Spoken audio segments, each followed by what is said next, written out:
Have you ever looked around your life and quietly wondered, where did all my energy go? Not just physical energy, but that emotional, spiritual spark that once carried you through your days. The kind that made you feel alive, connected, and rooted in yourself. Maybe it's happened slowly. Maybe you can't even trace it back to a specific moment. But over time you noticed that your days became heavier. Your shoulders felt more burdened. Not because of age, not really, but because of the quiet demands that others place on you sometimes, without even knowing they're doing it. Sometimes the people who take the most from us are the ones we love the most, and that's what makes it so hard to talk about. How do you say enough when the person draining you is your own child, or your sibling, or your partner who you've shared decades with? How do you protect your peace when guilt whispers that setting boundaries means being unkind, unloving, or selfish? But here's the gentle truth we need to hear. After 60, your energy becomes sacred, precious. It's not endless, and it's not something you owe to everyone just because they ask. You've earned the right to protect your spirit fiercely and without apology. There are certain kinds of people, certain patterns of behavior that slowly chip away at your inner strength. They don't always shout. Often they come disguised as obligations, as duty, or even affection. But if you look closely, you'll see the signs you leave their presence feeling small, exhausted, invisible. Let me tell you about Anne. Anne is 71 and spent most of her life taking care of others. Her children, her husband, her elderly mother, before she passed. For years, Anne was the glue that held everyone together. She wore her role like a badge of honor, even when it kept her up at night. But recently, something shifted. Her son, now in his 40s, had been going through a rough patch. Financial problems, relationship stress, and every phone call became a download of his pain. At first, Anne listened, because that's what mothers do. She offered advice, sent money, made space for his emotions. But over time, she noticed something. Every time he called, she would hang up feeling heavier. Not concerned in a healthy way, but burdened, as if his pain had become hers. She wasn't just being supportive, she was absorbing it. And slowly, Anne stopped sleeping well. She stopped painting, which she once loved. Her world shrank to match the size of his troubles. One morning, after yet another restless night, she looked in the mirror and saw a face that didn't look like hers anymore. A woman giving so much of herself away that there was hardly anything left. That was her turning point. She didn't cut her son off. She didn't scold him. She just started protecting her energy. She stopped answering the phone immediately. She began saying, "I love you, but I can't talk about this right now." She reconnected with her paintbrushes, her walks, her silence. And you know what? Her son didn't fall apart. In fact, he started finding his own footing again. Maybe because for the first time she wasn't carrying him, he had to stand up on his own. There's something deeply important in that. Sometimes protecting your energy isn't just good for you, it's a quiet gift to those around you. It says, "I believe in your strength, and I honor mine." Then there's Leonard. At 65, he'd hoped retirement would be a time of peace. But his brother, who had always leaned on him, began calling more and more, always in crisis, always needing something. And every time Leonard helped, there was no thank you. Just the next ask. And the next. Leonard told himself he was just being a good brother. But deep down he felt used. Not maliciously, but habitually. His brother wasn't really seeing him, he was seeing a resource, a lifeline, a solution. Leonard began to notice the resentment building. It wasn't loud, but it was steady.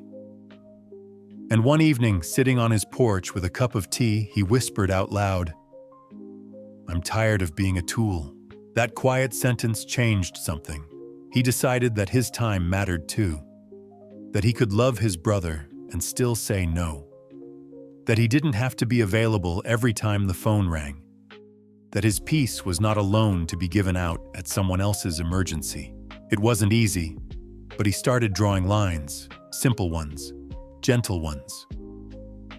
And in doing so, Leonard began reclaiming something he didn't realize he'd lost himself.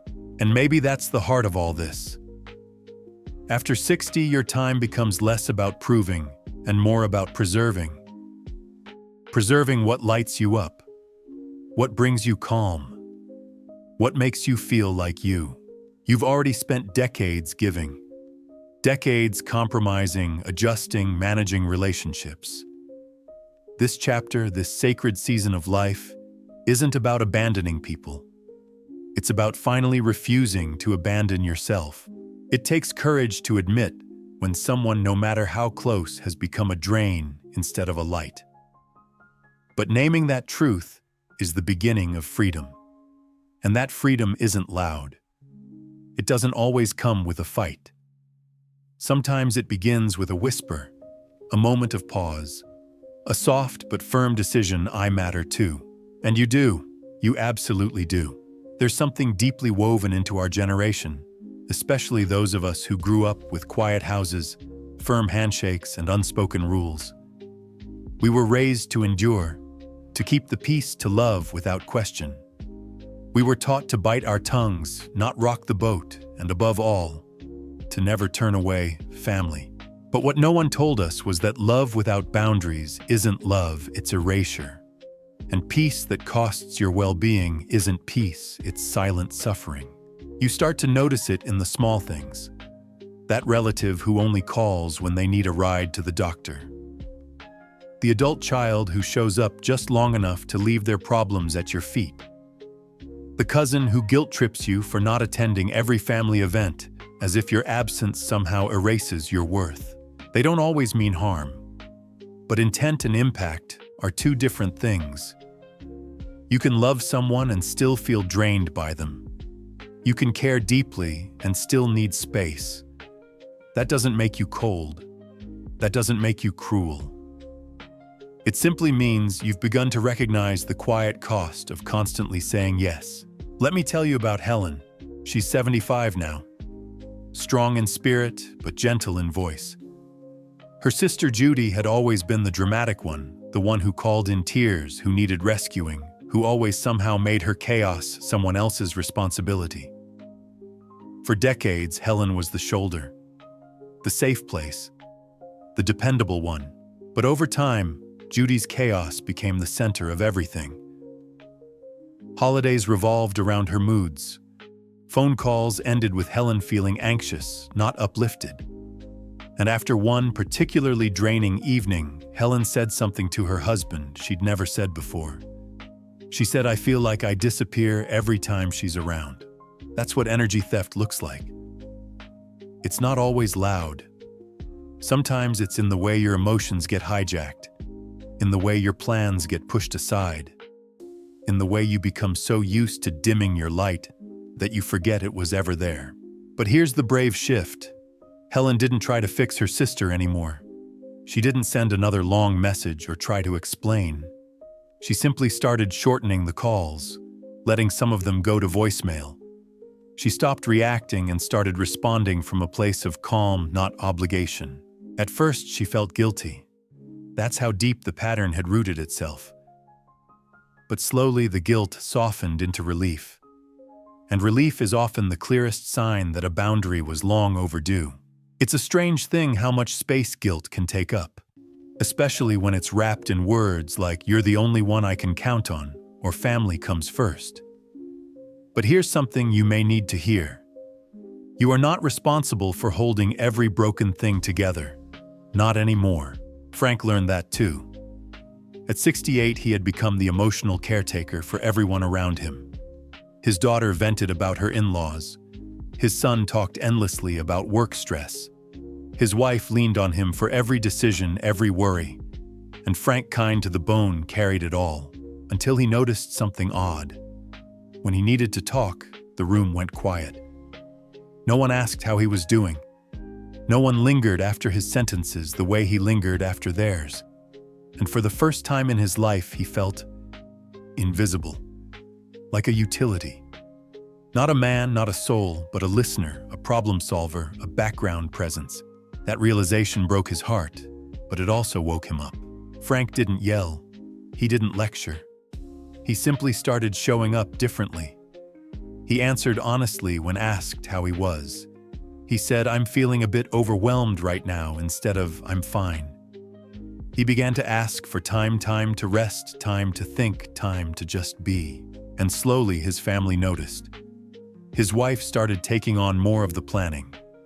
His son checked in without a complaint at the ready. His daughter began asking before unloading, not because Frank demanded change, but because he embodied it. This is the power of quiet self-respect. It doesn't come from pushing others away. It comes from no longer pushing yourself aside. You start realizing that being kind doesn't mean being constantly available. That being loving doesn't mean being endlessly drained. That being the strong one isn't a life sentence to emotional servitude. It's okay to be tired.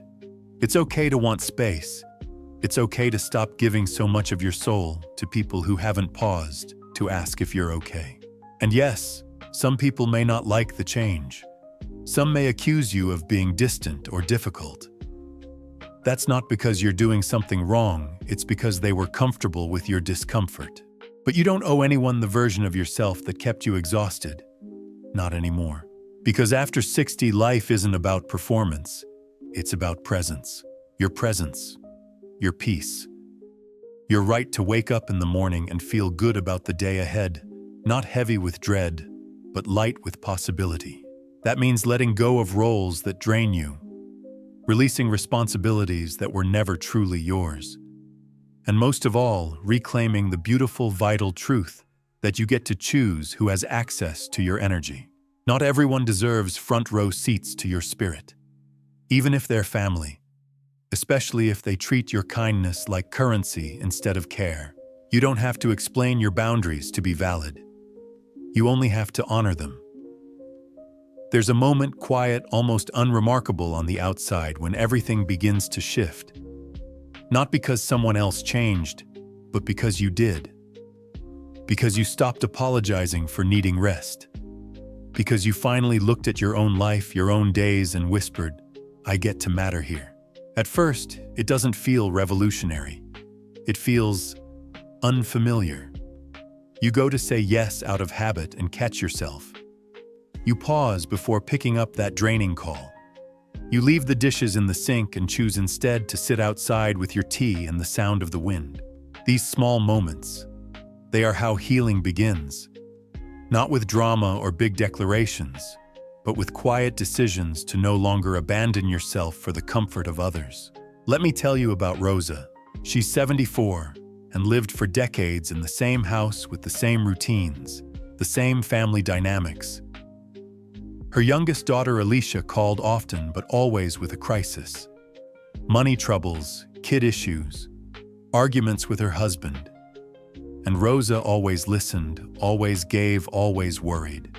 But never once did Alicia ask how Rosa was doing. And the calls never ended with "thank you" or "I love you." Just more need, more drama, more urgency. Rosa didn't want to push her daughter away. She loved her fiercely. But one night, after ending yet another exhausting conversation, she sat quietly in her armchair, wrapped in her favorite shawl, and realized something. I'm not living, I'm managing other people's emotions. So she tried something different. The next time Alicia called, Rosa picked up with a smile, listened for a few minutes, and then gently interrupted.